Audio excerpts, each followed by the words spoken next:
네, 지난 시간 우리는 우리의 간구가 탄식에서 시작한다는 것과 세상의 것들에 대한 두려움과 염려에 대한 탄식이 아니라 내가 하나님의 말씀에 잘 순종하고 있는지, 그리고 교회가 그리스도의 장성한 분량까지 잘하고 있는지에 대한 탄식과 간구가 우리의 기도 생활에 우선시 되어야 한다는 메시지를 들었습니다. 오늘은 기도의 내용에 대해서 살펴보려고 합니다. 많은 사람들이 기도는 하나님과의 교제요, 또 대화라고 합니다. 얼마 전에 소천하신 팀 켈러 목사님께서도 이렇게 말씀하셨죠. 기도란 하나님이 거룩한 말씀과 은혜로 시작하신 대화를 끊임없이 이어가서 마침내 주님과 온전히 만나는 단계에 이르는 일을 가리킨다라고 말이죠. 이렇듯 기도는 하나님과의 대화입니다. 대화는 쌍방향적인 소통이죠. 소통은 결코 일방적이어서는 안 됩니다. 일방적인 소통은 우리에게 관계의 단절을 가져올 뿐입니다. 이 말은 우리가 기도할 때에 하나님께 우리의 관심과 생각만을 일방적으로 쏟아놓기만 한다면 그것은 기도라고 할 수 없다는 말입니다. 우리는 하나님께서 원하시는 대화의 내용, 곧 기도의 내용에 대해서 잘 알아야 합니다. 성경은 이에 대한 모범을 확실하게 우리에게 보여주고 있습니다. 바로 주기도문입니다. 왜 주기도문이 기도의 모범이 됩니까? 하나님의 아들 예수님께서 그의 제자들의 기도를 가르쳐 주옵소서라는 그 요청에 알려주신 기도가 바로 이 주기도문이기 때문입니다. 이 주기도문에 대하여 우리 믿음의 선조들은 그 중요성을 계속해서 이야기해 왔습니다. 교부 어거스틴은 주기도문을 하루에 3번 또는 해 뜰 때와 해 질 때 또는 주기도문을 암송하지 않는 날이 없게 하라라고 하며 주기도문을 매일 될 수 있으면 많이 암송하기를 가르쳤고, 종교개혁가 루터는 나는 지금도 아이처럼 주기도문을 빨고 노인처럼 마시고 먹지만 도무지 배가 차지 않는다라고 말하며 주기도문으로 기도하여 끊임없이 영적인 영양분을 공급하여야 함을 강조하였습니다. 이렇듯 주기도문은 우리가 앞으로 해 나아가야 할 기도의 모범이며 가이드 역할을 해줍니다. 다시 말해서 우리의 기도의 내용들이 주기도문이라는 이 커다란 틀 안에 있어야 한다는 말이죠. 물론 이에 대해서 성도 여러분들께서 이미 너무나도 잘 알고 계시겠지만 오늘 설교를 통해서 우리의 기도의 내용들이 정말로 예수님께서 가르쳐 주신 이 주기도문에 부합하는지를, 그리고 그렇게 부합하는 기도를 하고 있는지 오늘 본문을 중심으로 다시 점검해 보는 시간이 되었으면 좋겠습니다. 네, 첫째로 우리는 하나님 아버지의 나라를 위하여 기도해야 합니다. 오늘 본문 2절을 함께 읽어보겠습니다. 시작. 예수께서 이르시되 너희는 기도할 때에 이렇게 기도하라. 아버지여 이름이 거룩히 여김을 받으시오며 나라가 임하시오며. 아멘. 예수님께서는 가장 먼저 기도의 대상이 누구인지를 제자들에게 알려주십니다. 그 대상은 누구입니까? 바로 아버지, 곧 여호와 하나님이십니다. 우리가 기도한다는 것은 하나님을 향해서 나아가는 것입니다. 그러나 본질상 진노의 자녀인 우리는 본래 하나님께 나아갈 수 없는 존재이죠. 하지만 예수님의 보혈의 피로 우리는 하나님께 나아갈 수 있게 되었습니다. 심지어 하나님을 아빠, 아버지라고 고백할 수 있게 되었죠. 이는 실로 우리에게 주어진 어마어마한 특권입니다. 그렇기 때문에 하나님을 아버지라고 부를 수 있는 이 특권을 우리는 잘 누려야 합니다. 매일 우리의 기도 가운데 아빠, 아버지를 찾으며 하나님의 선하심에 대한 확신과 하나님 아버지를 향한 경외심, 그리고 그분을 향한 사랑의 마음을 고백해야 합니다. 그런데 하나님께서는 우리를 단순히 아버지와 아들의 관계에만 머물지 않게 하셨습니다. 더 나아가서 우리를 그분의 동역자로 삼아 주셨습니다. 바울도 고린도 교회에게 이렇게 말했죠. 우리는 하나님의 동역자들이요 너희는 하나님의 밭이요 하나님의 집이니라고 말합니다. 네, 맞습니다. 우리는 하나님의 동역자입니다. 어떠한 일에 대한 동역자입니까? 바로 하나님의 이름을 거룩하게 하는 일에 대한 동역자입니다. 사실 하나님께서는 자신의 이름을 거룩하게 하시는 것에 그 누구의 도움도 필요가 없으신 분입니다. 그러나 하나님께서는 죄로 얼룩진 세상 가운데서 그의 거룩을 나타내도록 자신의 택한 백성들을 사용하십니다. 레위기 19장에서 이스라엘을 향하여 너희는 거룩하라 이는 나 여호와 너희 하나님이 거룩함이니라 라는 말씀이 이를 잘 반영해 주고 있습니다.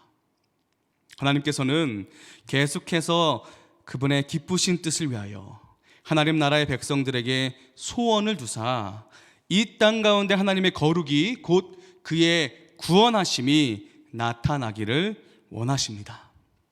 그렇기 때문에 우리는 우리의 삶을 통해서 하나님의 이름이 거룩하게 드러날 수 있기를 매일 간구해야 합니다.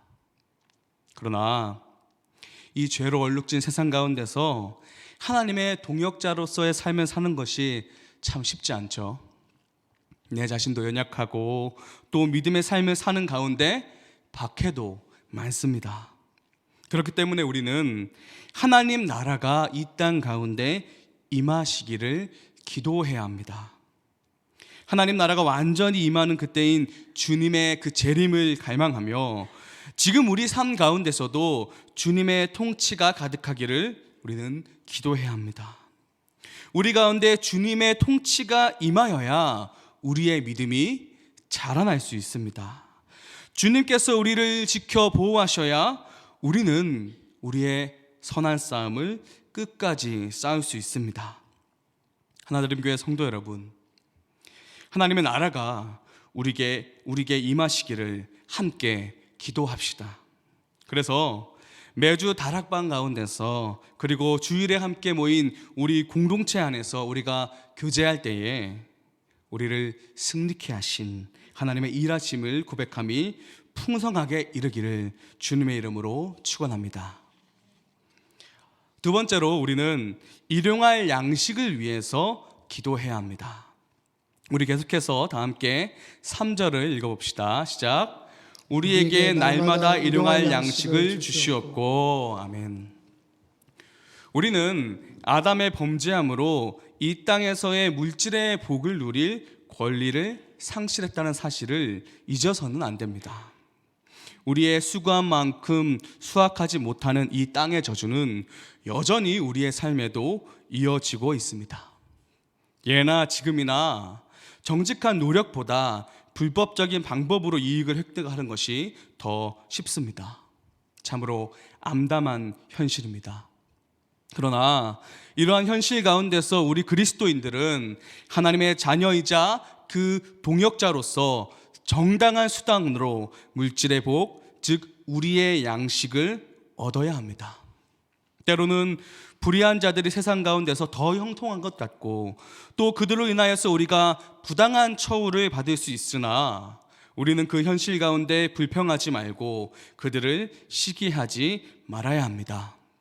오직 길가에 들풀도 입히시고 보호하시는 하나님을 신뢰함으로 그분이 우리에게 주실 일용할 양식을 간구해야 합니다. 또한 우리는 단순히 하나님께서 일용할 양식을 받는 것에서 우리의 간구를 그쳐서는 안 됩니다. 우리는 하나님께서 우리에게 주신 그 일용할 양식들을 거룩하게 사용할 수 있기를 기도해야 합니다. 바울은 너희가 먹든지 마시든지 무엇을 하든지 다 하나님의 영광을 위하여 하라라고 우리에게 말하고 있습니다. 하나님의 동역자인 우리는 하나님께서 주신 모든 양식과 재물들을 하나님의 영광을 위하여 잘 사용할 수 있도록 지혜를 구하는 기도를 반드시 하여야 합니다. 그러나 우리의 양식을 구하고 이것을 잘 사용하는 기도는 단순히 물질적인 것에서 멈춰서는 안 되죠. 우리는 더 중요한 것, 바로 우리의 영의 양식을 위하여 기도해야 합니다. 예수님께서도 사탄의 시험 가운데 사람이 떡으로만 살 것이 아니요 하나님의 입으로부터 나오는 모든 말씀으로 살 것이다 라고 말씀하셨습니다. 우리는 광야 가운데 이스라엘 백성들을 만나와 메추라기로 먹이셨던 그 하나님께 죄로 얼룩져 광야와 같은 이 세상 가운데서 우리를 살리시는 하나님의 말씀을 구해야 합니다. 더 나아가서 하나님의 말씀 그 자체이신 생명의 떡이신 예수 그리스도를 구하여야 합니다.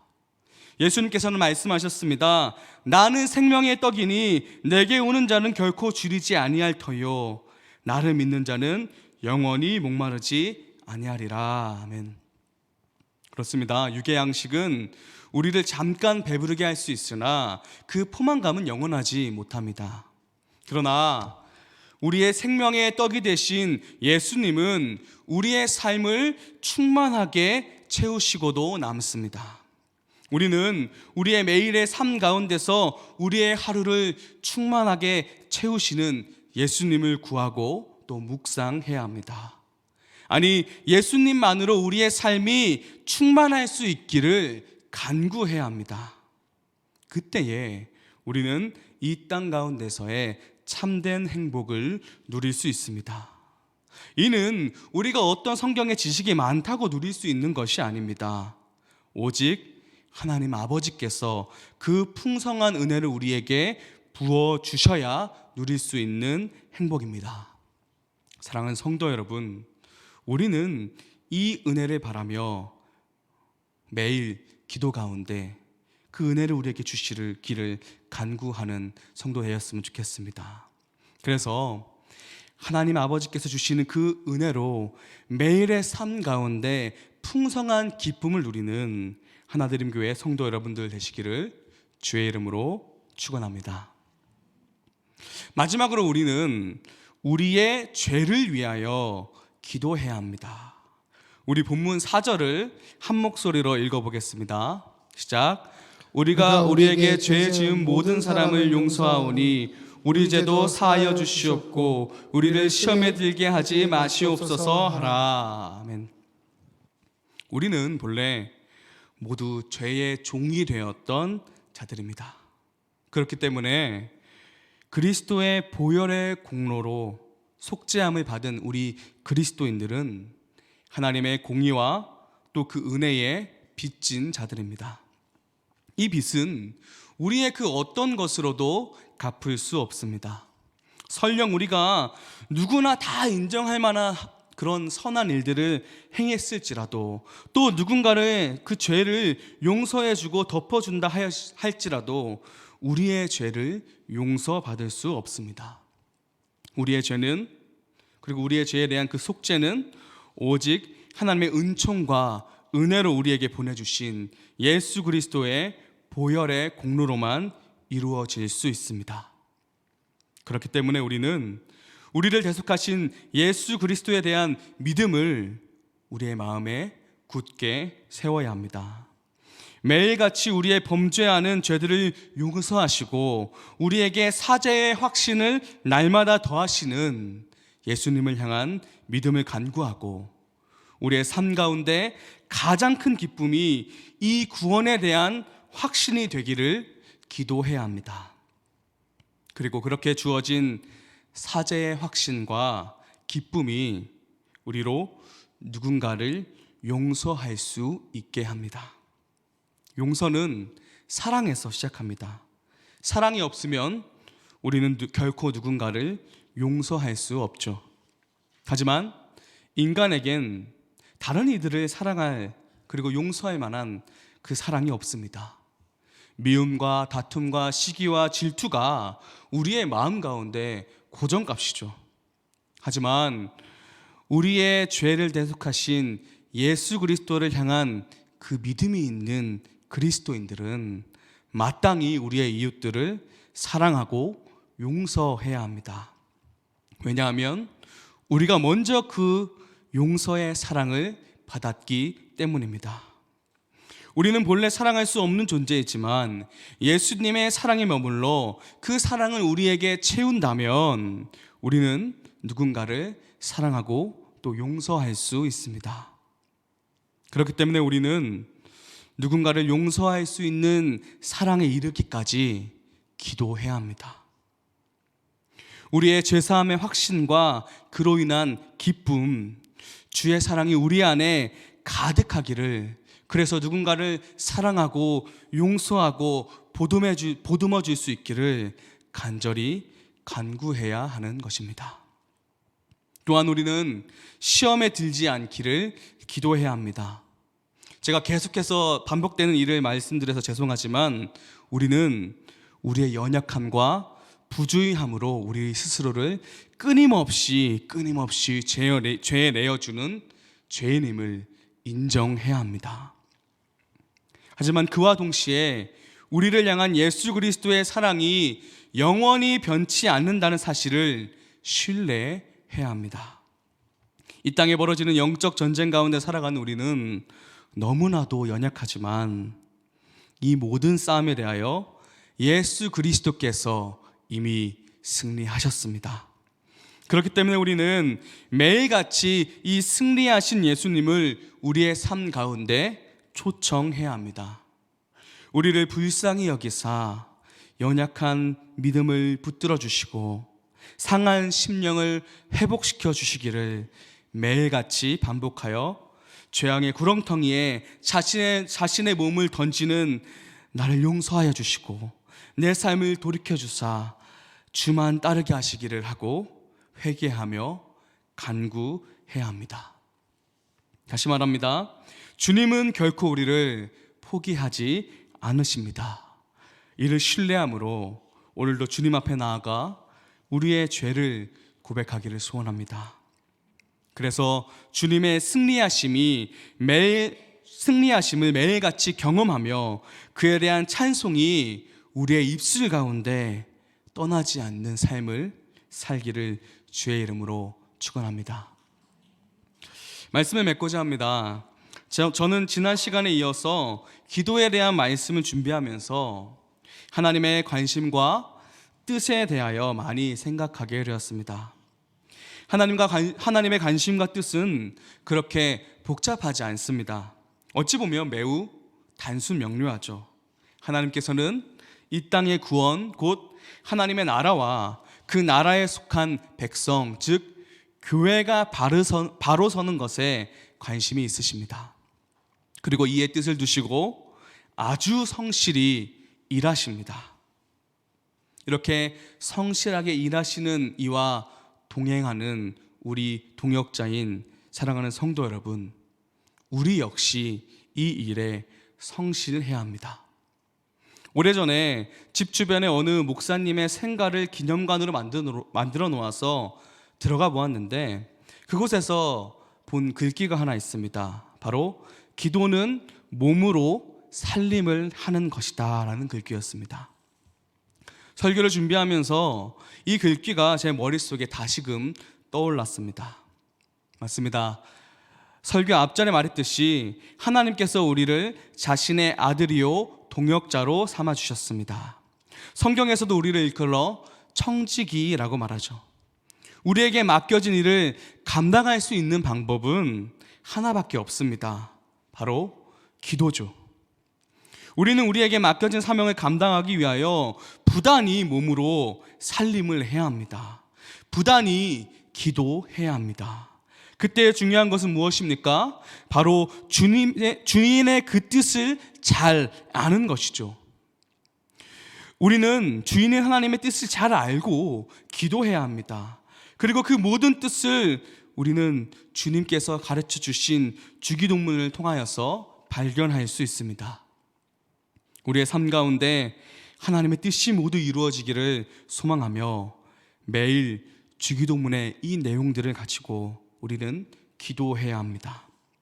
나의 뜻이 아니라 하나님의 뜻으로 기도할 때에 우리는 진정 하나님이 주시는 참된 기쁨을 누릴 수 있습니다.